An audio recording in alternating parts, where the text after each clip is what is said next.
ஓம் சத்குருவே சரணம். வாத்தியார் மகராஜ்க்கு ஜெய்.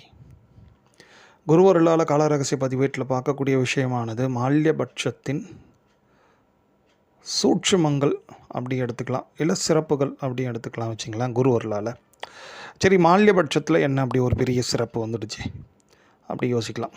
அதாவது நம்ம தர்ப்பணம் அப்படின்ற ஒரு விஷயம் பொதுவாக நம்ம அடியார்களுக்கு தெரிஞ்சிருக்கோம். இந்த புதுசாக இருக்கவங்களும் இதை நிச்சயமாக தெரிஞ்சுங்க. தர்ப்பணம்ன்றது என்னென்னா, நம்ம முன்னோர்களுக்கு பண்ணக்கூடிய ஒரு பூஜை, ஒரு செயல், ஒரு காரியம் அப்படி எடுத்துங்களேன். ஏன் அதை பண்ணுறோன்றது பொதுவாகவே எல்லாருக்கும் தெரியும். ஏன்னா நம்ம சந்ததிகள் நல்லா இருக்கணும், ஓரளவுக்கு நம்ம பெரிய பெரிய துன்பம் இல்லாமல் ஏதோ சின்ன சின்ன துன்பங்களை ஒன்றா கூட அனுபவிச்சுக்கலாம் அப்படின்ட்டுலாம். அதுக்காக இந்த தர்ப்பணம் பண்ணுறோம் வச்சிங்களேன். இந்த தர்ப்பணம் யாருக்குன்னா முன்னோர்களுக்கு. அதுக்கும் மேலே இருக்கிறவங்க தான் இந்த பித்ருக்கள்.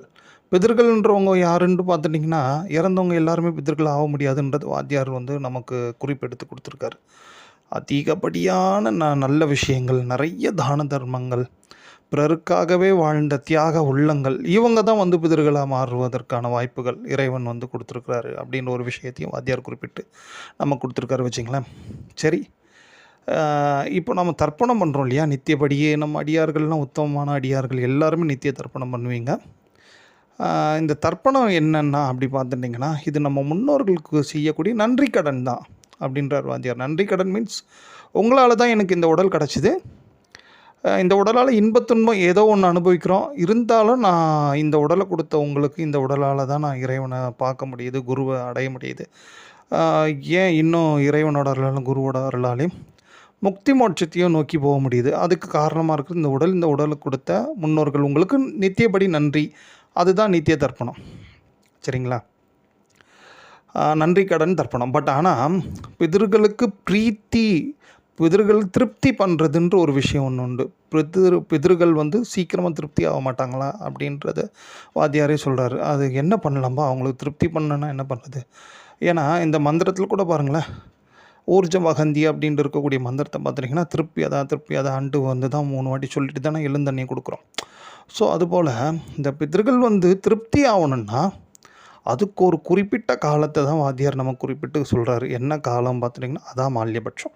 மால்யபட்சத்தில் யார் இந்த 15 நாள் ஒரு திதியை கூட மிஸ் பண்ணாமல் யார் ஒருத்தங்க முறையாக தர்ப்பணம் பண்ணிடுறாங்களோ அவங்களோட பிதர்கள் திருப்தி ஆகிடுறாங்க. அவங்க ஒரு ஆள் திருப்தி அடைஞ்சால் கூட சரிங்க, நம்மளோட அபிலாஷைகள் ஓரளவுக்கு நிச்சயமாக நிறைவேறும். அதுகளோட பெரிய ஒரு விஷயம் என்னென்னா, இங்கே நம்ம கவனிக்க வேண்டிய ஒரு விஷயம், இந்த மாதிரி பிதர்கள் திருப்தி பண்ணிட்டோம் வச்சுங்களேன், அந்த குடும்பத்துக்கு, அந்த வீட்டுக்கு நிச்சயமாக துர்மரணம் என்ற ஒரு பெரிய ஒரு வேதனை ஏற்படவே படாது.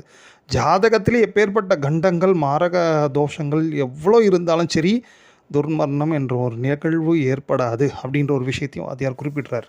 அதனால தான் இந்த பிதர்கள் பிரீத்தி இன்றியமையாதது. சரி, மால்யபட்சம் தான் பிதர்கள் பிரீத்தி தரும். நாம் இதுகாலம் நிறைய மால்யத்தை மால்யபட்சம் அந்த 15 நாளை நிறைய மிஸ் பண்ணிட்டோம் தெரியாமல், ஏதாவது ஒரு பரிகாரம் சொல்லுங்கள் அப்படின்ட்டு யோசிப்பீங்க. அதுவும் குருநாதர் அருளி செஞ்சுருக்கிறாங்க. பரிகாரம் என்ன அப்படி பார்த்துட்டிங்கன்னா, இந்த சந்தனம், கைகளாலே சந்தனத்தை அரைச்சி, அந்த அரைச்ச சந்தனத்தை ரவுண்டாக பிள்ளை போல் தட்டி வச்சுக்கணும். அந்த பிள்ளை போல் தட்டி வச்ச சந்தனத்தை தந்தை வகைரா பித்திருகள், அதாவது தந்தை பித்திருகளை அதில் ஆவானம் பண்ணலாம். அதே மாதிரி அந்த சந்தனம் இன்னொரு சந்தனத்தை அரைச்சி, கொஞ்சம் சந்தனத்தை அரைச்சி நீட்டமாக இருக்கிற மாதிரி, அதாவது எப்படி சொல்கிறதுனா, ஒரு திரி எப்படி இருக்கும், விளக்கு திரி, அது மாதிரி நீட்டாக அதை அந்த சந்தனத்தை உருட்டி அதை வச்சுட்டு, அது தாய் வகைரா பித்திருக்கள். சரி, யாராவது இந்த குழந்தை இள வயதில் இதுவாக இருக்கிறாங்க, மேலே கிளம்பிட்டாங்கன்னா, அது பெண் குழந்தையாக இருந்தால் அதே மாதிரி சந்தனத்தை சின்ன சின்ன உருண்டையாக வச்சிடலாம். ஆண் குழந்தைகளாக இருந்ததுன்னா குட்டி குட்டி பிள்ளையாக சின்ன சின்ன ரவுண்டாக வச்சிடலாம்.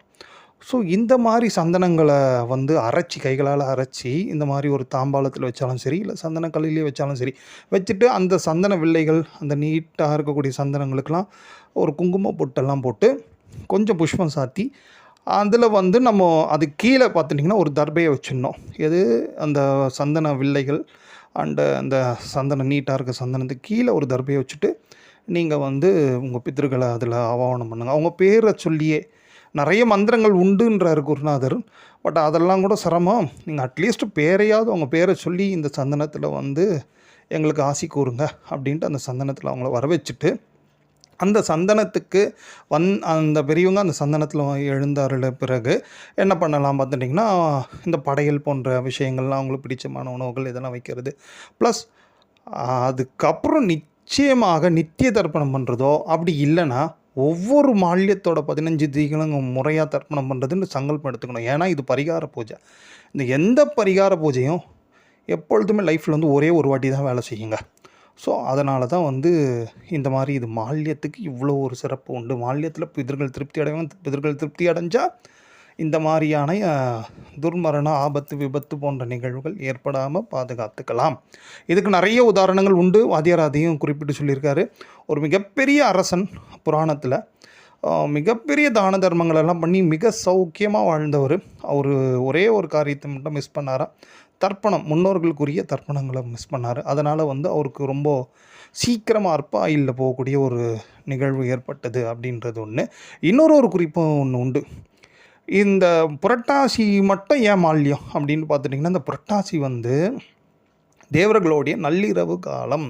இந்த நள்ளிரவு காலத்தில் தேவர்கள் என்ன பண்ணுறாங்கன்னா, அவங்களோட பிதர்களுக்கு வந்து விசேஷமான பூஜைகள், ஆராதனைகள் பண்ணுறாங்க. இது பண்ணதுனால தான் அவங்களுக்கு வந்து அமிர்தம் கிட்டியது. அந்த அமிர்தத்தால் அவங்க சாகாவரம் பெற்றாங்க. ஸோ இப்போ பாருங்கள், இந்த பிதர்கள் ஃபஸ்ட்டு எங்கே மெயினாக கை வைக்கிறாங்கன்னா, நமக்கும் சரி நம்ம சந்ததிகளுக்கும் சரி யாருக்கும் துர்மரணம், அபமிருத்யு அப்படின்ற ஒரு நிகழ்வு ஏற்படாமல் பாதுகாப்பு கொடுக்குறாங்கன்னா, இந்த காலத்தை நாம் நிச்சயமாக தவற விடக்கூடாது. குருவர்களால் எல்லாரும் பயன்பெறணும். ஓம்.